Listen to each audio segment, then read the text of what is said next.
Hello, everyone. Thank you so much for the new subscribers and my old subscribers. I love having this great, happy family of everyone who loves great singing. So today I would like to talk a bit about the idea of musical training. So musical training, I think, is something that people have a lot of misconceptions about. And having been a vocal coach as long as I have to explain that there's a real bias in the marketing of music when we have singers that talk about their training. There seems to be this sort of glamour or this idea of, oh my gosh, they've never had any training. They just came out of a rock and they came out and they know how to sing so amazingly. And this is something that I think is in the marketing of music and not really the truth about musicians and how they gain skill, because everybody learns from everyone else. And I think there's this idea of musical training is only this one concept of musical training being private lessons. Now, I do work with people with private lessons, and a lot of people will want to actually get some coaching part-time or study for years and years. And here's the deal, is just because you've studied doesn't mean you're any less than a singer. And that is kind of this idea that singing is something that only bad people need to study or train. And if you're amazingly gifted, then you don't need to study because you just have what it takes. And a lot of these ideas have been fostered by reality TV. And I've actually had several videos I've done in the past about reality TV and my experiences with it, as well as my friends and colleagues. So there is this agenda to portray people of having no training, or they train themselves, but the facts don't always add up. For example, I did a video on Freddie Mercury, and Freddie supposedly has had no formal vocal training. Now, that said, his bio on Wikipedia and other places said he had many years of piano training. Now, piano is an instrument where we really need to study and practice, and so it doesn't come easily to anybody. There's a lot of music theory and note reading to do. So for years of piano, he got a huge amount of training just on that instrument. And even in piano, people do work with the voice and rhythms and counting. So it's not like completely separate. Now, the other thing in Freddie Mercury's bio is that he went to a private school in India, I think, that was a British boarding school, and he was involved in choir and musical theater. Okay, so that's the other situation. Although he may have not have had private one-on-one voice lessons, but if he did years of choir and he performed in musical theater, well, guess what? That's training. That's a different kind of training. Training in the choir, people are taught how to breathe, how to sing, how to enunciate. They're taught vocal exercises. Now, that said, not every choir is efficient in helping people become soloists, but I've had students come to me. In fact, I had two singers that came to me, and they were in the same choir. They were from different years. They had the same choir teacher. And both of those students had fabulous voices. And so I could only guess that that teacher was really good about teaching technique in the choral setting. So yes, people can study in choir, and they can end up coming out with really a lot of vocal expertise and training from that choral setting. Now, that said, not every choir teacher is able to do that. There are some choir teachers that are not vocally trained, and they know how to get the notes out in people, but they don't really understand how to train the voice. And some people know how to train the voice, and they're good singers themselves, but they don't have the skill set to teach that in a group class. So choir can be all over the map, but there are many awesome singers that learned what they needed to learn in a really great choral program. And yes, that is training. And the other place that Freddie Mercury learned voice is that he sang in musical theater. And for those of you that don't really understand how musical theater works, even at the school level, we have a general director who's the stage manager, or not stage manager, the stage director that has the idea of the whole staging and the concept of how the play's going to go, and they stage where you stand. And then they have a musical director, and the musical director is in charge of the music. And so yes, they do practice the music, they do coach the music, and so yes, they get training when they are involved in a musical theater production. And again, it really depends on the skill set of that musical director. Some people are fabulous, lots of professional experience, and they know exactly how to coach. Other people are volunteers. You know, it's kind of like kids soccer in America. You know, you have a variety of coaches with different skill set. But that said, if a singer was in choir for years, they've played piano for years, they've taken private voice lessons or private piano lessons, and they were in musical theater and done several productions, guess what? That's training in my book. There are other singers that actually grew up singing in churches, great gospel churches, or been very involved in these choirs in churches, and everybody sings. So that's another place where maybe they didn't have one-on-one lessons in my studio, but they grew up singing in a gospel church, and there was all this music around, and they learned from the people around them. So that's another place to get training, is you can get trained at church, you can get trained in church, you can get trained at school, you can join community choruses and get training. So these are very easy ways to get some training. Some people train in the karaoke bar. I have students that actually work really hard and they listen to other singers. And that's another way great singers actually learn to sing, is that they study the greats and they break it down. Like Christina Aguilera was an army brat. And so she grew up in an era where they didn't have the internet. And so she studied all these older singers that she was attracted to and broke down how they sang and copied how they sang. So there's a lot of different ways to get skills as a singer, but just because you don't have one-on-one lessons doesn't mean that you don't have any training, because as I explained, churches, choirs, musical theater productions are all places that singers get training. Doesn't have to be one-on-one, although there's no shame in getting one-on-one training. Many awesome singers have had multiple students, or many awesome singers have had multiple teachers, and they learned as much as they could. I've had probably 6 primary teachers, and I've lost count of all the workshops and master classes that I've been involved in. And I've learned something from everybody, even the teachers that weren't good. I learned what not to do.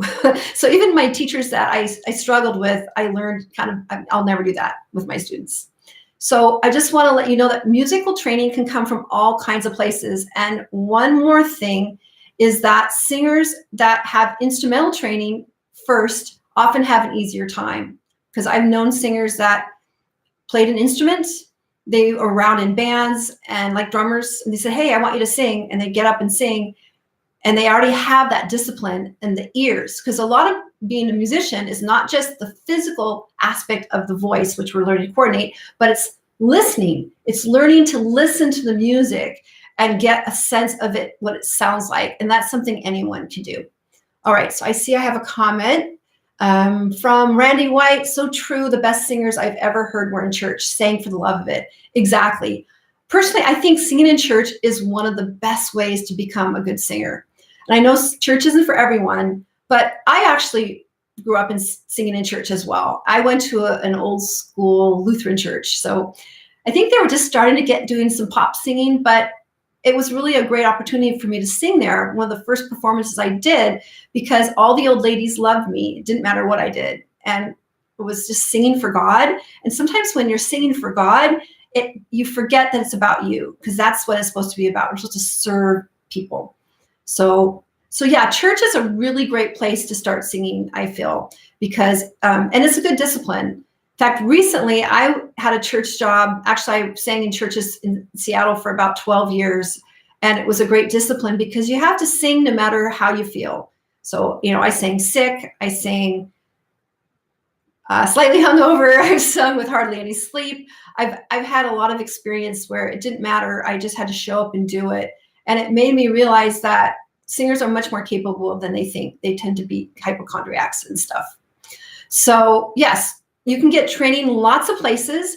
So what I would suggest when you hear people say, oh, they've never had training, check and see if that's really true. Because if they've had school training, they've had training. And then I have more to say about this too. One of my pet peeves is that a lot of artists actually deny lessons.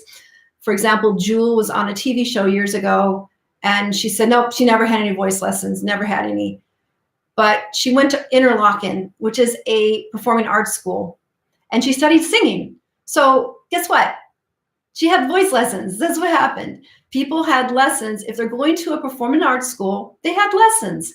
But again, the industry somehow likes to downplay that. And I've even seen artists that have, I had a student once who liked Courtney Love, for example, and this was way long ago, and she showed me the album, and she thanked a bunch of people, and one of the persons she thanked was a famous voice teacher.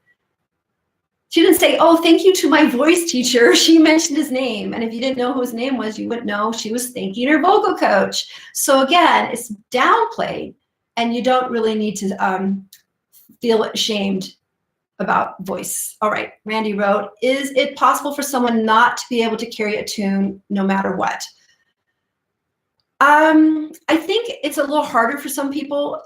The scientific research has shown that some people have, I would say amusia, I think that's what they call it. And so they have a little bit of challenges to hear pitches. So they are a little bit more challenged. But I think what the vocal scientists that I've heard talk about, it's not like they can't learn to sing. It's that they're having to struggle a bit more. It's going to be a bit harder for them. It's kind of like someone who is dyslexic. You can actually learn to read, and you can learn that, but you have to maybe have a bit more struggle. I did have a student who was pretty desperately bad pitch, and he was an older gentleman who had just retired, and he was a fisherman, and he wanted to play guitar and sing, and he couldn't match pitch. But he stuck with lessons for 4 years, really, 4 years. And in those 4 years, he was able to match pitch and sing songs and sing the songs that he loved. He didn't really want to perform. He just wanted to feel comfortable singing. And even his wife said he sounded good. And that's usually the person who's not going to sugarcoat your singing. They're like, well, that's nice there. Maybe you should do something else. But this particular singer did persevere. And I think that's the key, is just continuing to work. And the way I teach people to match pitch is to actually feel it in their bodies, because most people who have problems matching pitch don't even try. It's like they're throwing a dart at a dartboard and they're hoping you're going to hit it. It's like, I think it's there, so I'm just going to throw it out and hope it's close. But that's not how you match pitch. You actually match pitch by letting the music or the tones vibrate with you, and you match the vibration. Some people do that naturally. It's really easy for them. Other people struggle a bit, and some people struggle a lot. But that's why the more important it is to actually listen to music, and if you need help, get some coaching. Let's see, Randy wrote too. Hey, it's just me and Randy. Randy wrote, starting out, should a person learn classical or pop? My opinion is classical. That's a really big question, because most of the collegiate classes in the United States, if you study voice, it's pretty much classical. However, I think the classical, it depends on the teacher. I studied out with classical. That was where I trained first, and I still do really love singing classical music. However, I think you can learn how to be a good singer without studying classical, but you still need to learn the foundation of how to use your breath and how to relax. And so classical really does that. But some people can get stuck in only singing the classical phase. So if you really want to sing pop, it's good to find people who can do both. So I try to cross-train my students. So we'll do a little classical, and then we'll go into like a belt phase or something else. All right, I got to see another one. Magnus, I think. Hello, I love your videos so much. Thank you for taking the time to make them. I was wondering if you have any tips for whistle notes. I'm able to main up to B6 regularly and peak at C7, sharp 7. I think you're doing a great job with that. The thing about whistle notes is that you need to feel narrow. The key to get into the whistle is you can't be heavy. You have to feel really light, and it takes a lot of breath. So the way I see the whistle notes, and this you have to see, I'm just going to duck down here. It's like they're over your head. They're like little sparkly dust that's over your head, but it takes a lot of breath energy. And so just start with just thinking very light and very energized and very slender. And there's a psychological approach to it as well. I've always had really good high notes, But sometimes if I have a student who say, hey, how high can you sing? I can just like whip out a note higher than I usually thought I could. So your mind will tell you, oh, I can only sing this high. But that used to happen to me as a young singer, that I would have people who, if I wasn't looking at the piano, I would sing way higher than I thought I could because I just wasn't paying attention. So that's the other trick. You have to kind of train your brain to kind of break out of that. All right. And also, but I'd like to sustain my notes. Yes. Well, the sustaining is the hardest part. That's the other thing about the high notes. It's kind of like a hierarchy. The very first step is like you're going to go pop up there and go down, and then you have to gain energy. So it takes a more strength to sustain a high note. And that comes in using that breath and learning to really sustain the breath. And it also has into getting your vocal cords to feel the energy, because the higher the notes are, the more breath energy that it sustains to take that sustaining. So just take it slowly. I would just kind of see if you can hold it a bit and then come down, then hold it up and then come down. Yes. All right. How about growls? Completely the other way. And the fry, going down to G1s and E chest. Any tips for lower range extension? So the lower range also, so I think the voice is like a bell curve. It goes like this. And we sing in the medium, and then the edges of the voice is a bit more different. It just feels different. And they feel totally different from the high notes and the low notes. So the low notes require relaxation. And so if you're a bit nervous, it's hard to get that relaxation, because when we sing the low voice, the vocal cords are flapping more open and they're more thick. And so if you're edgy, it makes it a little bit hard. So I just think of doing this exercise. I don't know if I've put it online yet, but just going down on a ya, ya, ya, ya, ya, ya, and seeing if you can really relax that. Now, I'm not really relaxed because I'm trying to think of everything, so I can't really focus on that.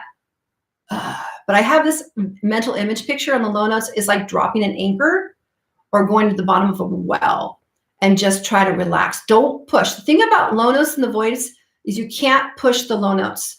You just need to kind of feel it flow. I think of like an airplane landing. You need to have a little breath energy, but you can't be tense and it won't work.